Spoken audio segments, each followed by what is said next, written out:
chamo Beatriz.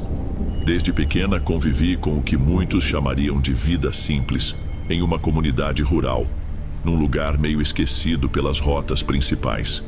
Cresci cercada por plantações altas e casebres com telhas quebradas, onde o vento se arrastava pela terra, levantando poeira e aquele cheiro de mato seco que insiste em grudar na pele.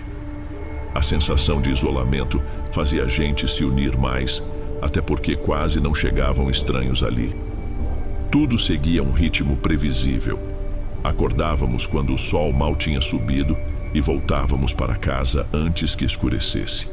Raramente acontecia algo digno de grande espanto, a não ser, claro, quando a desconfiança de todos aumentou de tal forma que ninguém mais conseguiu dormir direito. Eu tinha meus 12 anos quando a primeira coisa estranha aconteceu. Foi num período em que as noites começaram a ficar mais longas e frias, antes da época habitual. Minha mãe reclamava que parecia que o tempo tinha enlouquecido, que já não podia confiar nas estações. Acordei no meio da noite com a sensação de que alguém, ou alguma coisa, se movia entre os arbustos do quintal. Não cheguei a ver nada concreto, mas os cachorros estavam muito agitados. Latidos se alternavam com gemidos, como se eles próprios não entendessem o que estavam farejando. Meu pai saiu de dentro de casa levando sua velha espingarda, mas não disse uma palavra. No dia seguinte, ele fingiu que não havia nada de diferente, mas percebi que passava a mão na testa de vez em quando, limpando o suor, ainda que estivesse frio. Os vizinhos também começaram a comentar. O seu Nelson, que era dono de poucas cabeças de gado, disse que encontrou pegadas esquisitas perto do curral, fundas demais para serem de uma pessoa comum. Ao lado dessas marcas, ele encontrou um trapo velho, rasgado, que podia ser parte de um pano de saco, mas que não pertencia a nenhum morador dali. A dona Cidália, que vendia ovos de porta em porta, contou que algumas galinhas sumiram da noite para o dia sem deixar penas pelo caminho. A princípio acharam que fosse um lobo solitário ou algum bicho do mato, mas não encontraram rastros que pudessem confirmar essa hipótese. Às vezes, tinha quem culpasse algum ladrão, mas era difícil imaginar alguém se arriscando tanto, pois o pessoal dali era acostumado a defender suas terras, e nada apontava para roubo. Parecia mais uma intrusão silenciosa. Só que as coisas foram piorando. Aconteceram mortes que ninguém conseguiu explicar. A primeira vítima, se é que dá para chamar assim, foi um rapaz chamado Tadeu, que prestava serviços eventuais de plantio e colheita. Encontraram o corpo dele de manhã, junto à porteira de uma plantação, com os olhos bem abertos e a expressão de pavor que ninguém saberia descrever. Não havia sangue, marcas de faca ou ferimentos aparentes, mas se notava um inchaço leve no pescoço, como se tivesse sido agarrado por algo muito frio. Alguns diziam que ele parecia ter sofrido uma compressão sem explicação, pois a pele ao redor estava manchada em tons arroxeados. Minha mãe comentou baixinho no final da tarde. Se não é doença, pode ser que a terra tenha jogado coisa ruim para fora. Às vezes, a gente passa por lugares que guardam mistérios. Eu não entendi direito o que ela quis dizer com coisa ruim, mas fiquei mais atenta. Passei a notar que o céu, de uns tempos para cá, parecia mais escuro mesmo quando o sol estava alto. Os pássaros sumiram e o vento tinha um cheiro fraco de fumaça, como se houvesse algo queimando longe. Só que ninguém via fogo algum. Não demorou para surgir outro caso. Um rapaz chamado Joel, que todo mundo conhecia por ser alegre e falador, foi achado caído perto de um riacho raso. Da cintura para cima, estava todo arranhado, como se tivessem passado unhas ou garras por ele, e a língua estava quase preta. A água ali não passava do joelho, então ele não poderia ter se afogado por acidente. Várias marcas escurecidas no pescoço e nos braços lembravam as manchas que Tadeu apresentava. As mulheres mais velhas que viram o corpo rezaram e não quiseram falar muito, mas a gente via nos olhos delas a preocupação. Comentários foram surgindo. Diziam que algo desconhecido estava rodeando o vilarejo. Outros trocavam olhares sérios e se calavam. Ninguém queria parecer exagerado, mas a cada nova conversa se tornava impossível ignorar que havia um medo pairando. Meu pai passou a sair com uma garrafa de cachaça no bolso e um terço na outra mão. Ele dizia, meio contrariado: "É só para acalmar as preocupações", mas dava para ver que aquele homem grande de mãos calejadas estava desconfiado de que algo grave rondava o lugar. As casas passaram a se trancar mais cedo, as janelas eram reforçadas com pedaços de madeira e, curioso notar, quase todo mundo deixou uma lamparina acesa a noite inteira. O pessoal não afirmava que tinha medo de bruxaria, mas as rezas se intensificaram. Era inevitável. No meio disso tudo, um sentimento de silêncio tomou conta do povo. O trabalho no campo continuou, porque não se podia largar a roça, mas a cada dia as conversas ficavam mais curtas, como se falar muito pudesse atrair o azar. Os cães perderam o costume de latir à noite, só choramingavam em certos momentos. Meu avô, antes de morrer, me dizia que os bichos pressentem coisas que a gente não entende. Passei a acreditar mais nisso. Até o galo da casa ao lado silenciou por uns dias. Quando cantava, era numa hora estranha, como de madrugada, e durava só uns instantes, sem força. Mas o que mais me marcou foi o dia em que encontramos uma estranha marca na entrada do terreno do seu Jorge. Um senhor que tinha fama de ser muito devoto. Havia um círculo na terra, com alguns galhos enfiados de ponta cabeça, formando um sinal que parecia incompleto. Parecia até um ritual improvisado. O seu Jorge chamou meu pai e mais 2 homens para ver a cena. Ao redor, o chão estava duro, como se alguém tivesse pisado ali repetidamente, e havia restos de velas pretas espalhadas. Ninguém se atreveu a brincar com aquilo, mas também não sabiam se era obra de algum morador querendo assustar os outros, ou se havia algo além do que se via. Seja como for, todo mundo passou a se prevenir. As senhoras começaram a rezar o terço na frente das casas e a pendurar ramos de arruda nas janelas. Eu escutava os cochichos, gente falando de espíritos sem nome ou de pessoas que poderiam ter feito um pacto estranho. Só que ninguém comprovava nada. Minha mãe me aconselhou: não dê ouvidos a tudo que dizem, mas reparei que ela mesma estava incomodada. À noite ela colocava sal nos cantos das portas e uma tesoura aberta debaixo do meu travesseiro, sem explicar muito. Disse apenas: "Se você sonhar com algo confuso, é melhor não contar a ninguém." Isso me deixou mais ansiosa, mas me forcei a obedecer. Percebi também que o terço que antes ficava pendurado na cozinha passou a ficar na cabeceira da cama dela. E ela mal dormia. O caso que mexeu de vez com o pessoal foi de uma senhora que chamávamos de Carmen. Ela cozinhava bolos para vender no comércio local. Certa manhã, quem foi comprar bolo encontrou a porta escancarada e a casa revirada. Nos fundos estava ela caída de bruços, com a mão direita completamente roxa, quase do mesmo tom que o pescoço do Tadeu e o de Joel, como se fosse um hematoma gigante. Não havia corte visível, mas os dedos estavam inchados e tortos. Quem a viu disse que não dava para saber se havia sido um ataque de animal ou de gente. Ela respirava, mas não reagia. Levaram-na para o posto de saúde do distrito vizinho, porém ela mal conseguia falar.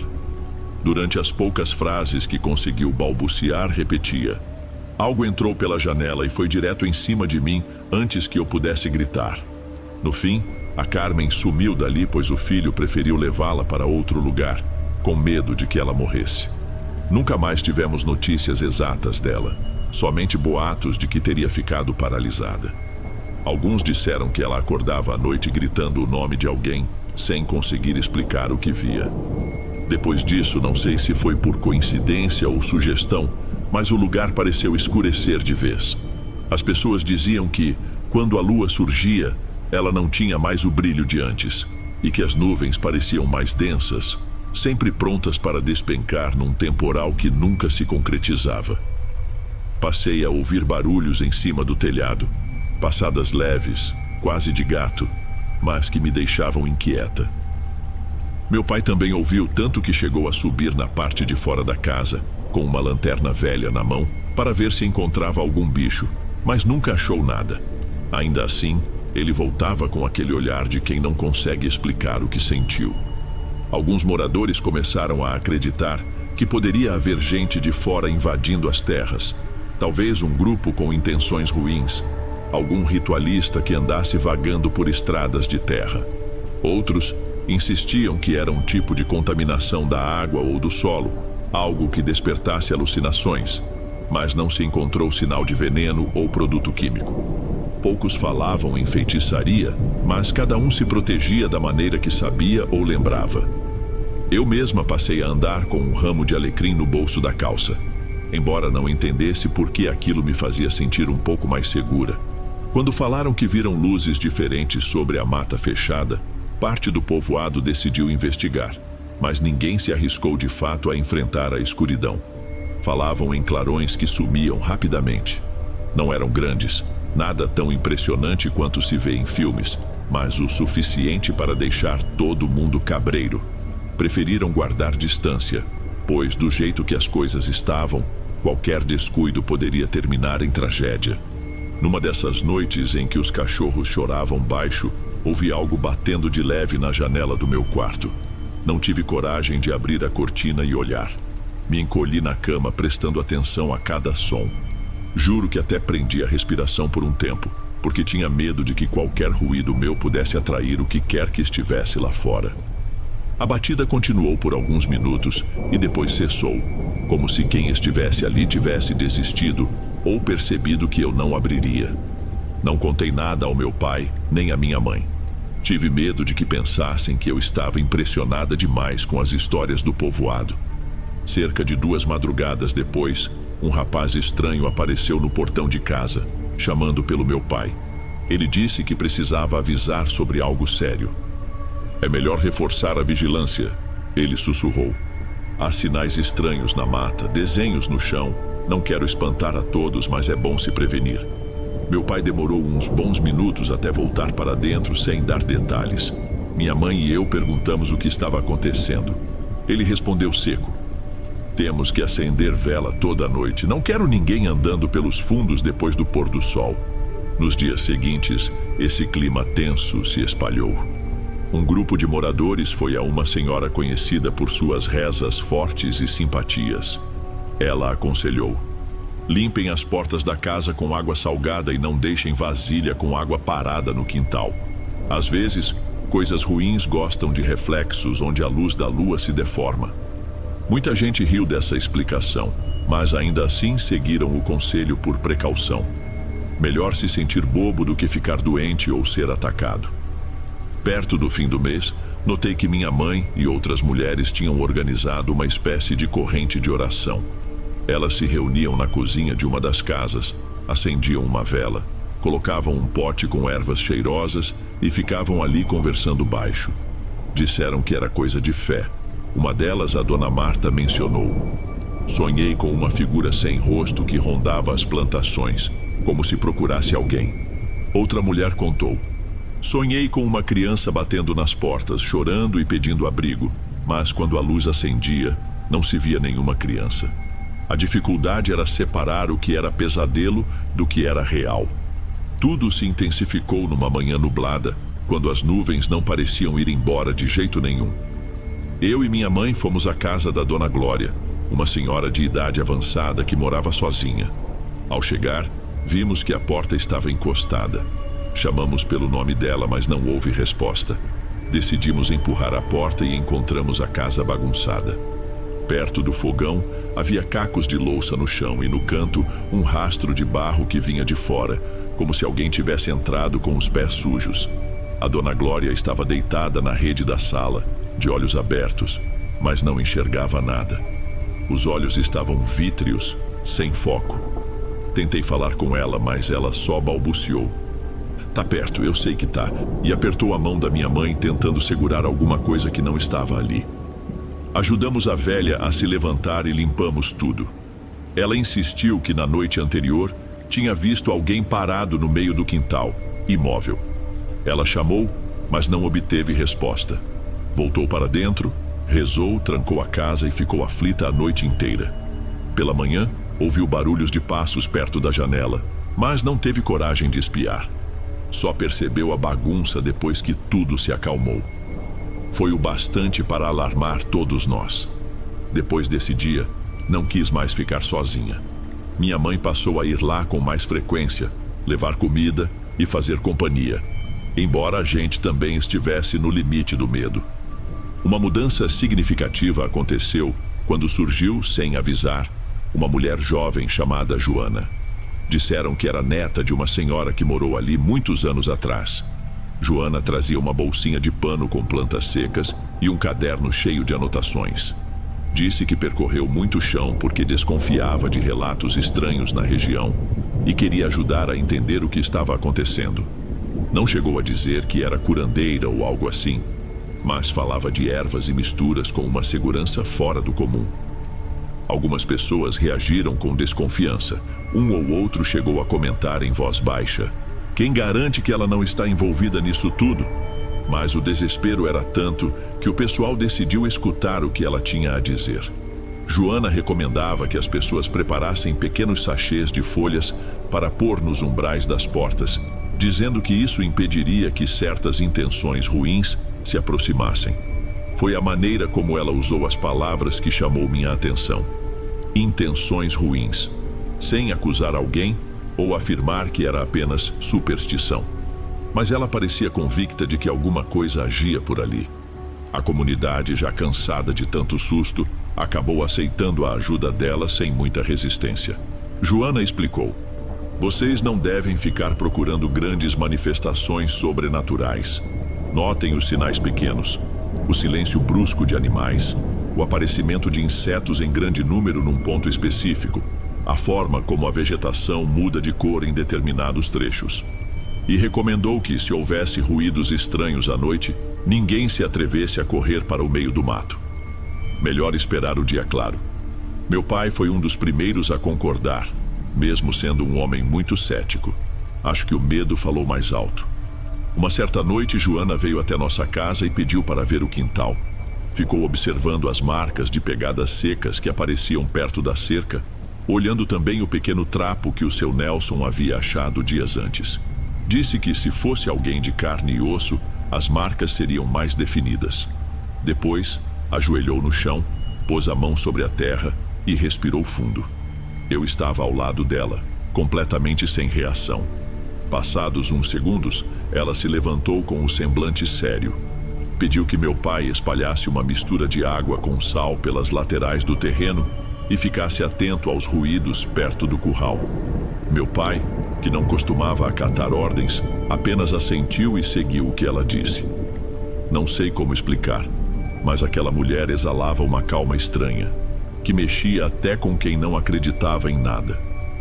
Depois que Joana orientou vários moradores, as noites ficaram um pouco menos agitadas, embora não totalmente tranquilas. Ainda havia relatos de sons distantes, mas não surgiram mais corpos sem vida. Parecia que alguma coisa tinha recuado ou apenas aguardava uma nova chance. A gente não sabia dizer se era mesmo algo místico ou se, por estarmos mais precavidos, inibimos algum grupo. Mas o clima continuava pesado. Meu pai mantinha a espingarda carregada e todo mundo trancava a casa antes do sol se pôr. Mesmo assim, dava para sentir que estávamos pressionando aquela presença, porém sem expulsá-la de vez. O que realmente me fez crer que havia algo fora do normal foi um episódio que aconteceu quando eu estava ajudando a mãe a limpar o galpão de ferramentas. Lá dentro, havia um buraco no teto, por onde entrava um raio de luz pálido. Enquanto arrumava as coisas, senti o ar mudar, como se ficasse abafado de repente. E ouvi uma voz suave que parecia vir de trás de umas caixas velhas. "Vai embora." Achei que fosse minha imaginação. Reuni coragem e fui olhar, mas não havia ninguém. Chamei minha mãe e ela também não viu nada. Só que naquela noite sonhei com uma figura de costas parada no mesmo local do galpão. Não tinha certeza se era sonho ou lembrança. Acordei suando, sem saber o que pensar. No dia seguinte, tomei coragem para conversar com Joana, que disse: "Se você ouvir de novo, tente não responder. E não entre sozinha em lugares escuros." Ela não me deu explicações longas, mas pediu que eu acendesse uma vela branca do lado de fora do galpão, num canto protegido do vento. Fizemos isso. Na manhã seguinte, havia terra revirada no mesmo lugar, como se alguém tivesse tentado apagar a vela ou, quem sabe, investigar o que eu tinha feito. Nada gritante, mas o suficiente para me deixar alerta. Pouco tempo depois, Joana se despediu. Disse: "Vou continuar minha viagem. Recebi chamadas de outros lugares com problemas parecidos." Não chegou a dizer que era o mesmo tipo de mal, mas deixou claro que havia visto sinais semelhantes por onde passou. Antes de partir, ela me puxou de lado e me entregou um pequeno frasco com um óleo amarelado, feito de ervas que, segundo ela, serviam para fortalecer o espírito. Sussurrou: "Use nos pulsos antes de dormir, só um pinguinho." Balancei a cabeça sem saber se aquilo funcionaria, mas agradecida. Ela explicou: "Às vezes, quando algo estranho ronda, encontra brechas no nosso medo. Essas proteções, mesmo que pareçam símbolos bobos, nos lembram que não estamos indefesos." Aos poucos, a rotina foi retomando certa normalidade. As mortes inexplicáveis deixaram todos em alerta, mas não houve mais ataques diretos. Talvez a presença estranha tenha recuado porque sentiu a comunidade mais unida e organizada nas rezas e defesas. As pessoas passaram a falar menos sobre o assunto, como se preferissem esquecer. Ainda assim, virei alguém mais atenta. Quando ouço o vento bater na janela à noite, fico acordada por alguns minutos tentando entender se é só o vento mesmo ou algo além. Às vezes, chego a rezar uma oração simples que aprendi com a minha mãe. Nem sei se acredito inteiramente, mas me faz sentir mais segura. Hoje, muitos anos depois, as pessoas dali contam histórias sobre aquele período com um ar de descrença, como se tivessem vivido um pesadelo que se dissipou. Alguns juram que era um grupo de malfeitores. Outros insistem que eram forças negativas que deram um jeito de fugir quando perceberam que a comunidade estava se fortificando. Eu não tenho uma resposta definitiva. Só sei do que vivi, do que vi nos olhos do pessoal e do que me fez perder muitas noites de sono. Às vezes me pego pensando na Joana, imaginando onde ela estará. Talvez continue ajudando gente em situações similares, ou talvez tenha saído de cena de vez. O que sei é que ela me fez enxergar que, por mais cética que a gente seja, há momentos em que as explicações da vida ficam num território meio indefinido. E é lá, naquele espaço entre a razão e o medo, que algo diferente pode acontecer. Agora que escrevo tudo isso, não quero assustar ninguém. Só deixo meu relato para que, caso algo parecido ocorra em outro canto, as pessoas saibam que o silêncio não é a melhor resposta, mas a união, sim. E se um dia eu voltar a ouvir passos estranhos no quintal, vou me lembrar de acender uma vela branca e espalhar um pouco de água com sal no chão. Talvez seja superstição, ou talvez seja a única forma de manter a sanidade quando não se tem certeza do que ronda do lado de fora. No final das contas, algumas perguntas continuam sem resposta, mas prefiro assim, porque respostas muito fáceis nem sempre resolvem os mistérios da vida.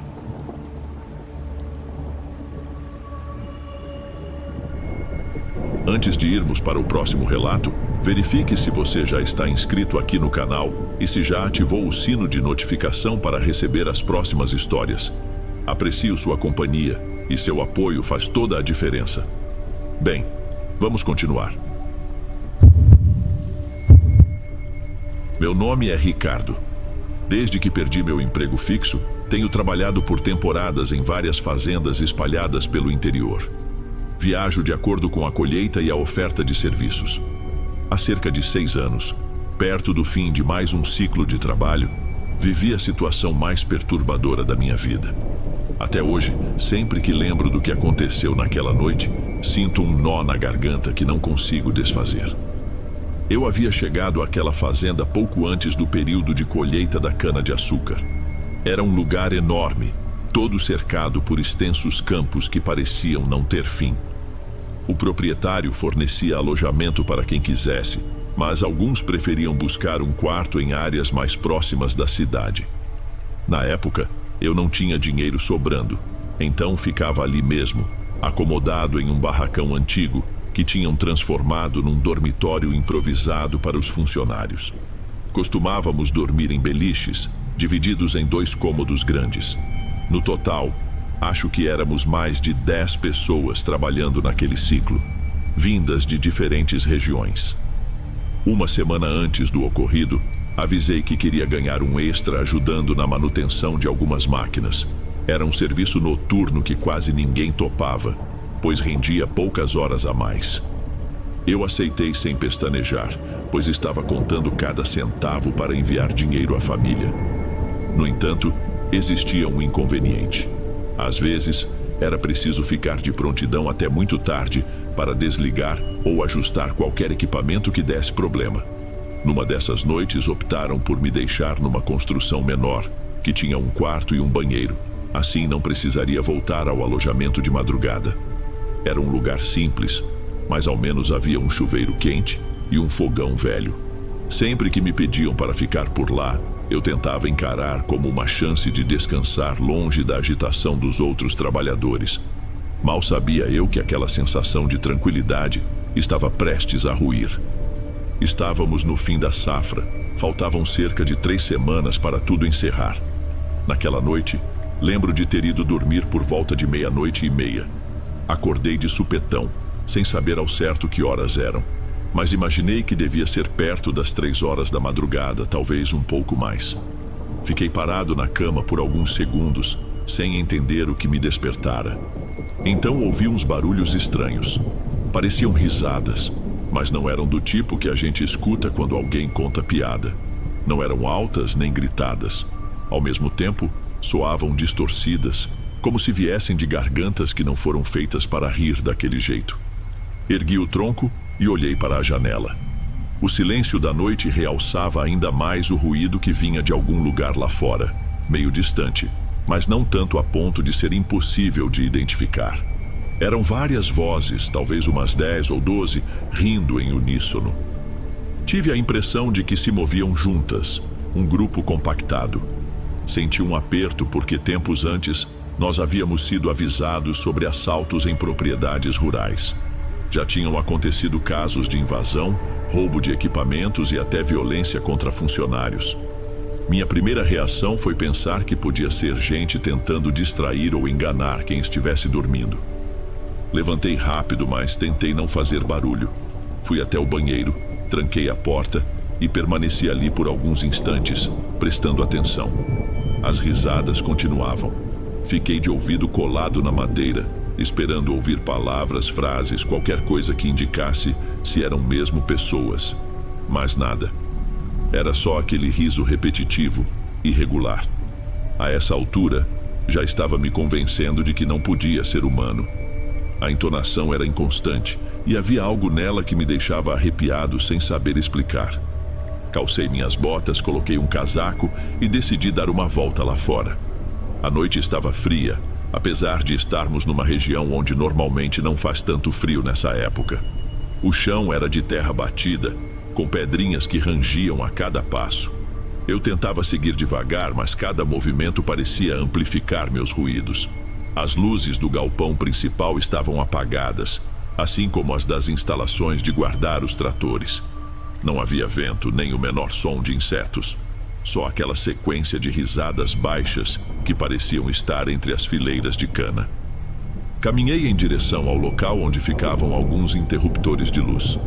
Era uma cabine pequena, e me lembrava de que tinha um painel para acender alguns refletores que iluminavam parte do terreno.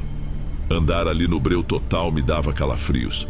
A cada passo que eu dava, pisava em folhas secas ou em ciscos de terra úmida, e aquilo criava um contraste sinistro com o silêncio que pairava por todos os lados. Assim que encontrei a alavanca e liguei o primeiro refletor, notei algo à minha frente, talvez uns 15 metros de distância. Parei de imediato. A luz iluminou um grupo de animais parados, todos escuros, me encarando. Eram bodes, ou pelo menos algo muito parecido. Tinham pelagem negra e olhos sem brilho. De onde eu estava, não conseguia ver tantos detalhes, mas percebi que um deles tinha um chifre bastante longo de um lado, enquanto o outro parecia quebrado ou retorcido. Todos estavam imóveis, como se tivessem congelado no segundo em que a claridade surgiu. Por um instante senti alívio ao reconhecer que eram, ao menos em tese, animais. Mas logo me veio a pergunta: de onde eles teriam surgido? A fazenda era de produção agrícola, sem criações daquele tipo. E mesmo que tivesse, eles não ficariam soltos ao relento assim. Eu sabia que nos fundos da propriedade havia alguns porcos criados para consumo dos funcionários e uns poucos animais avulsos, mas nunca tinha ouvido falar de bodes por ali. Ainda meio confuso, mexi no bolso para pegar meu rádio de comunicação. No momento em que encostei o dedo no botão de chamada, aquilo disparou um ruído estridente, me fazendo pular. Quem ligou os refletores? Tá tudo bem? A voz era de Paulo, um dos responsáveis pela segurança noturna. Dei uma travada antes de responder. Expliquei com a voz baixa que tinha ouvido risadas e visto um grupo de bodes. Não mencionei que o som não parecia humano, pois soaria ridículo dizer aquilo em voz alta. Houve uma pausa e então ele respondeu num tom tenso. Vai devagar para o dormitório, tranca a porta. Do jeito que ele falou, meu coração disparou. Parecia que ele já sabia de algo que eu até então ignorava.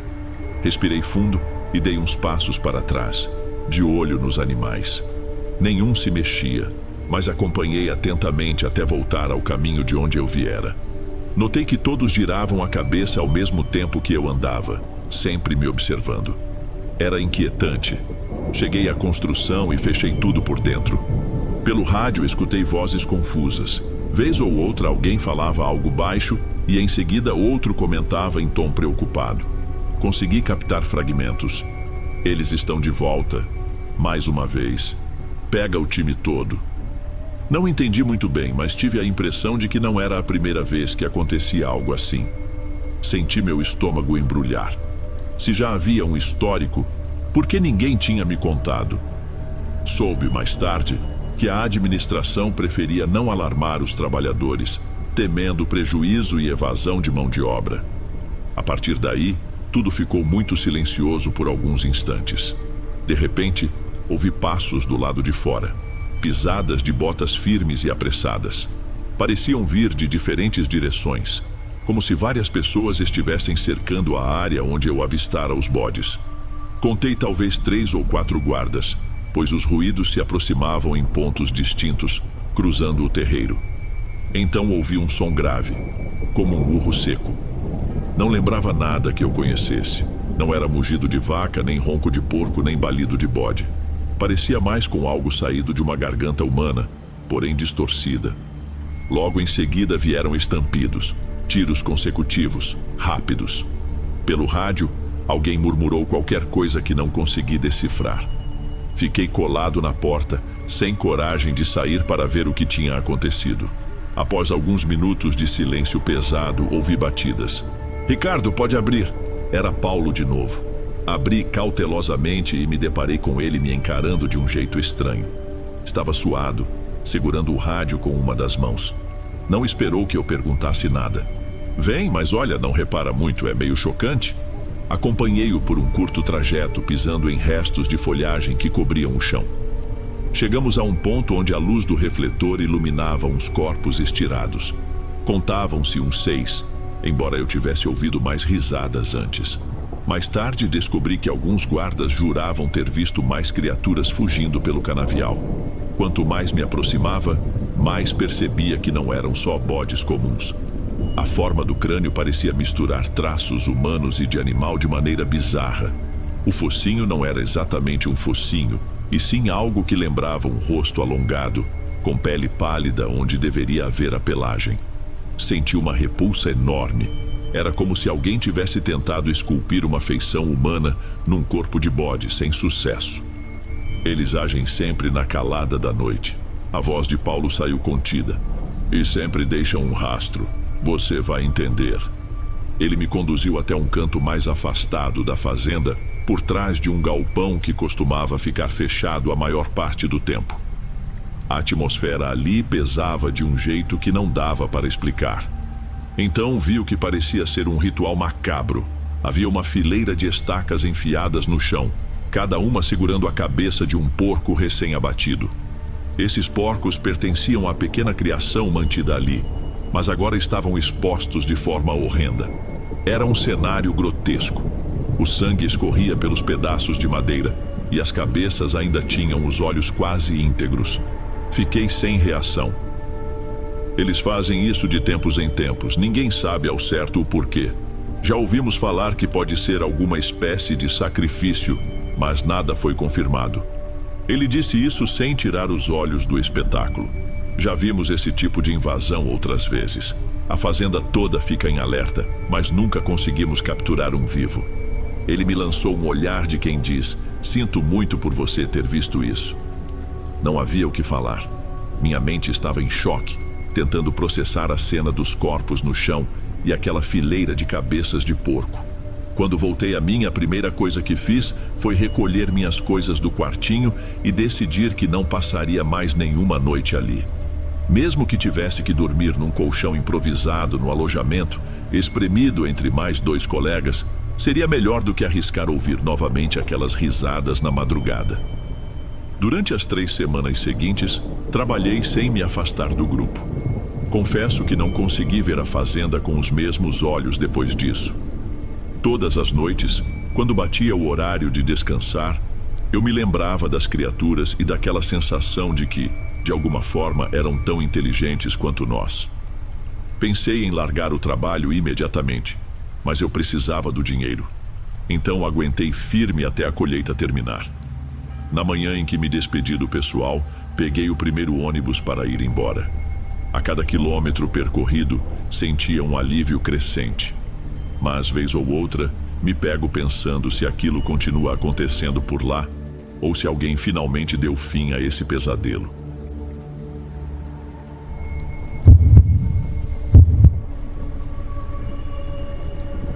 Se dependesse de mim, essa história jamais sairia da minha cabeça. Mas sinto que só vou conseguir dormir em paz se contar o que passei. Vou tentar ser o mais fiel possível aos acontecimentos, embora eu ainda duvide se tudo de fato aconteceu como recordo.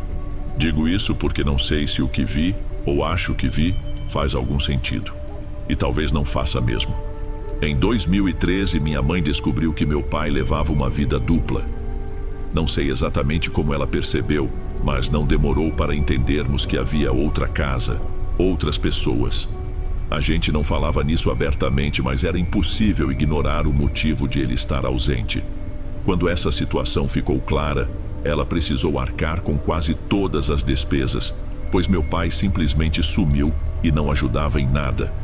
Eu tinha um irmão caçula, Pedro, que na época tinha 11 anos e enfrentava um problema de saúde sério, vivendo cheio de cuidados médicos. A conta de exames e remédios era alta, e mesmo com o trabalho na papelaria, minha mãe não conseguia cobrir tudo. Passamos meses assim.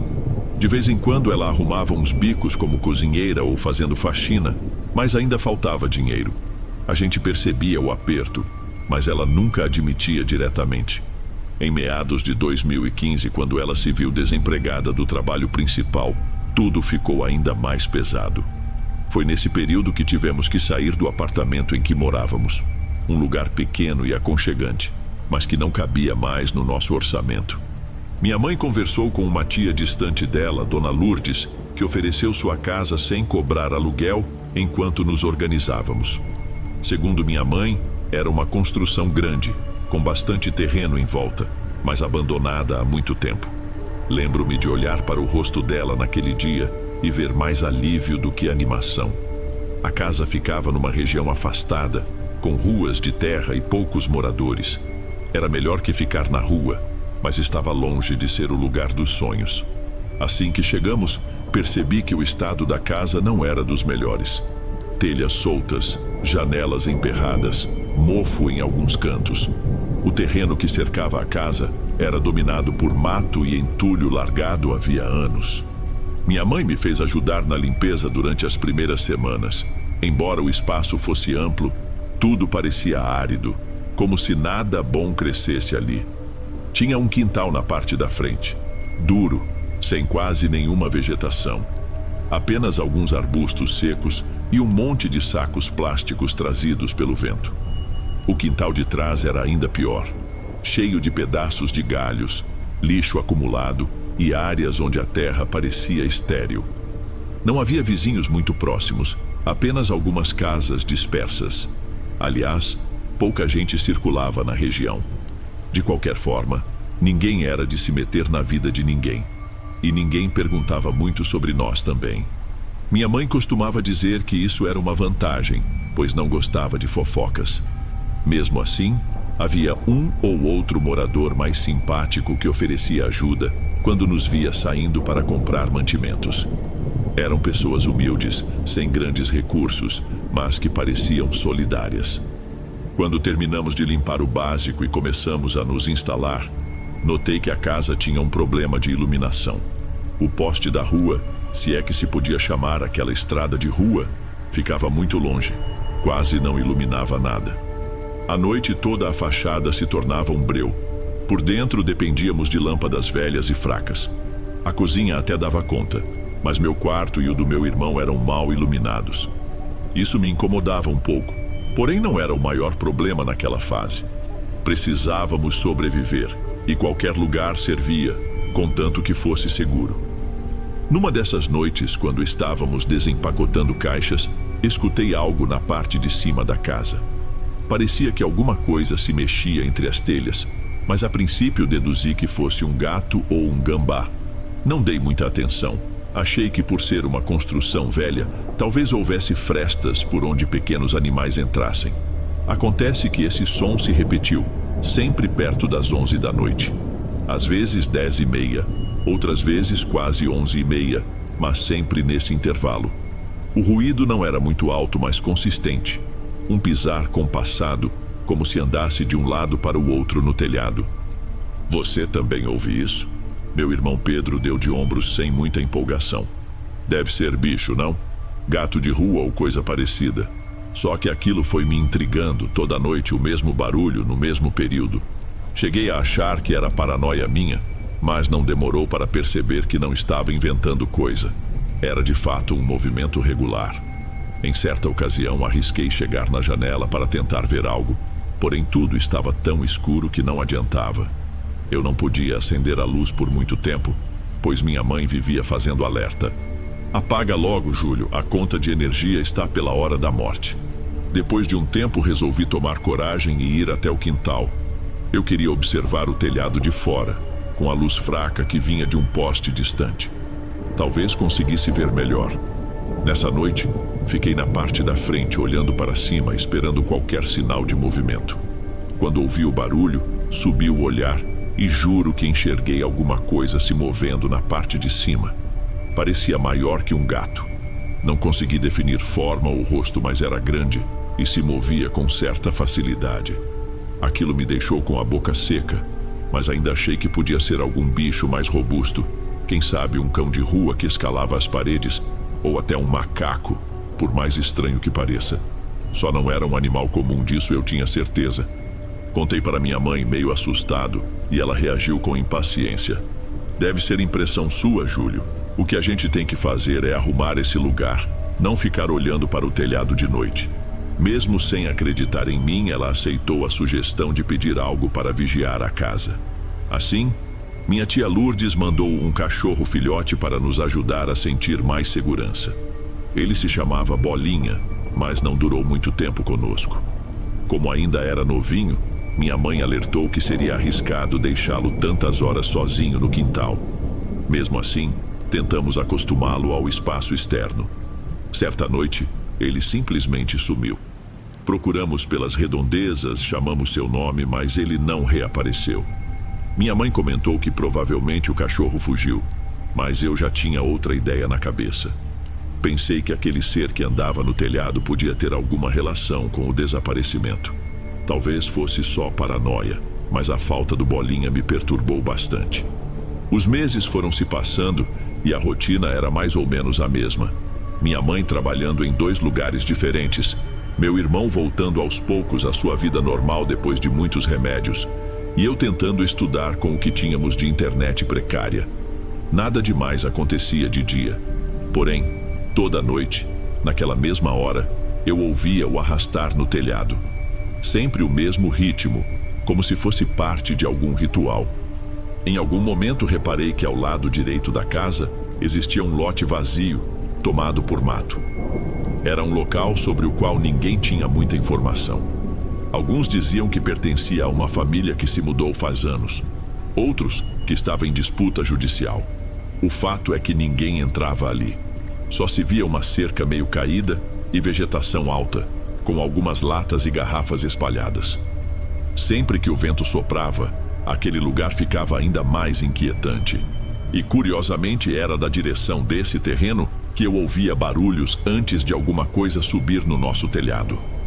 Em uma noite do quintal de trás, tentei observar o lote vazio. Estava tão escuro que só se via a silhueta dos galhos e a cerca de arame. Foi quando notei, muito de leve, uma forma se mexendo por ali. Pensei em correr para dentro, mas fiquei paralisado. Por um instante achei que fosse apenas minha imaginação, mas então a forma se moveu de novo. Não era rápido, nem tinha muito som, mas dava para sentir que algo vivo passava entre as plantas secas. Meus pés ficaram cravados no chão, como se algo dentro de mim insistisse em observar até ter certeza do que era. De repente, a figura pareceu olhar para o meu lado. Não consegui encarar por mais de alguns segundos. Virei-me e voltei para dentro, quase tropeçando em mim mesmo. Quando consegui dormir naquela noite, sonhei com coisas confusas, nada muito definido, mas acordei com a sensação de que havia alguém no meu quarto. Acordei suando, sem saber se tinha gritado ou não. Meu irmão continuava dormindo na cama ao lado, o que me fez pensar que eu estava exagerando. Passei os próximos dias tentando não pensar nisso. Meu foco era ajudar minha mãe como podia e cuidar do meu irmão. Foi nesse período que recebemos a visita de um ajudante da tia Lourdes, trazendo algumas cestas básicas. Ele perguntou se estávamos nos acostumando à casa e soltou de maneira casual: "Já viu algum bicho estranho por aí? Dizem que nesses terrenos vazios aparecem criaturas de noite. Mas pode ser só história para assustar forasteiro, né?" Aquilo me pegou em cheio. Tentei não demonstrar nervosismo, mas fiquei com a cabeça a mil. Se mais alguém comentava sobre criaturas na região, talvez meu medo não fosse tão descabido assim.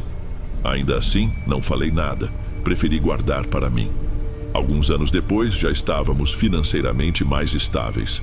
Minha mãe, apesar de tudo, conseguiu se reerguer. Pintamos a casa, arrumamos o telhado, limpamos boa parte do terreno. Já conseguíamos até pagar uma quantia simbólica de aluguel para a tia Lourdes. Aos poucos, fui me acostumando com a rotina noturna. Sabia que a coisa continuava aparecendo, mas escolhia ignorar. Fechava a janela, ligava meu radinho de pilha para disfarçar o barulho e tentava dormir. Até que num fim de tarde o terreno ao lado pegou fogo. Ninguém sabe ao certo se foi acidente ou alguém colocou fogo de propósito. O fato é que as chamas consumiram o mato seco em poucos minutos. Na manhã seguinte, a área do lote estava toda queimada. Foi quando descobrimos várias ossadas espalhadas. Eram ossos de tamanho variado: crânios, costelas, partes de coluna. Minha mãe, que não é de se impressionar facilmente, ficou muda por alguns instantes. Um dos vizinhos veio ver e comentou que eram restos de animais, provavelmente cães e gatos, talvez até bichos maiores. Minha mãe chegou a considerar chamar as autoridades, mas um outro morador afirmou que aquelas ossadas poderiam vir de descarte irregular de carcaças ou de abatedouros clandestinos. Como não havia sinal de crime envolvendo pessoas, nada oficial foi realmente aberto. Havia também um buraco profundo revelado pelas chamas. Parecia um túnel de drenagem que descia para algum ponto subterrâneo. Parte dele estava coberta por entulho, mas era possível ver que continuava além do que a vista alcançava. Aquilo me deu um calafrio, pois fazia ligação direta com a região do nosso quintal. Não cheguei a descer nem checar nada de perto, mas me senti mal só de pensar na possibilidade de algo sair de lá à noite. Minha mãe disse que era melhor não mexer. Então jogamos alguns galhos e pedras na entrada do buraco, tentando bloquear a passagem, e seguimos com a vida. Ela ainda acha que todos esses anos eu exagerei, que os barulhos não passavam de animais no telhado. Mas eu carrego a lembrança de ter visto alguma forma estranha que não se encaixa na lógica de um simples bicho. Até hoje me pergunto o que aconteceria se eu tivesse ido atrás ou se tivesse chamado alguém para ver comigo. Talvez fosse apenas um bicho grande e doente. Talvez fosse algo que eu nunca serei capaz de explicar direito. O que sei é que toda noite ainda sinto um arrepio leve quando passa das 10 e alguma coisa. Eu não olho mais para o telhado nem para o lote do lado. Prefiro fingir que nada existe ali, pois a última coisa que quero é encarar o que quer que seja de novo. Nem conto para as pessoas com medo de parecer louco. Mas bem lá no fundo, eu me pergunto, se fosse só um bicho, de onde vieram tantos ossos?